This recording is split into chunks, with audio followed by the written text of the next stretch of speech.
This weekend, as he's suspended, this has been a massive talking point, hasn't it, Vinny? So can we expect Alexander Isak then to start at...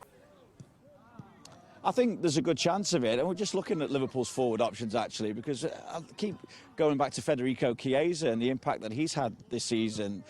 I'm wondering whether he could actually come into the Champions League squad with that injury to Leone, because he keeps contributing this season. The third goal against Bournemouth, of course, after Liverpool had been pegged back to 2-2 in that first game of the season. Left out of the Champions League squad, left out of the Merseyside Derby squad, but then responds with both assists against Southampton. So doing everything to play himself into a role. There is an argument to say that he is playing himself into a role as well. But as you mentioned, obviously, first choice up front, Alexander Isak. They're still building up his fitness, but he is obviously out there training at the moment. He scored his first goal for the club since his £125 million deadline day move. Laid on by Federico Chiesa, who also laid on the goal for Hugo Ekitike as well. Ekitike replacing Alexander Isak at half-time in that game against Southampton, eventually scoring the winner as well, but suspended, as you say, Bella, for the weekend because of that second yellow card that he picked up for removing his shirt in celebrating that goal as well. Ideally, you wouldn't want to be without a forward option either when, as we say, Isak's building up his fitness, and they're going to Palace, who are unbeaten in 17 going back to April, of course, as well, and Ekitike has hit 5 goals and provided... I defend Slot a little bit here, and I think he's coming in for a lot of criticism because everyone's saying, he spent 500 million, he spent £500 million, you put that team out. I agree to a certain extent, but here's the thing. A lot of players have left Liverpool.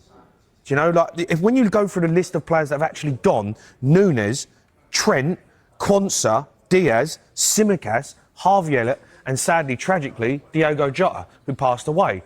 So they've had to replace them players. They went and spent crazy amounts of money, broke the transfer record twice on Florian Wirtz and Isak. Isak got injured. Florian Wirtz hasn't got going, but they spent, what, 230, 240 million.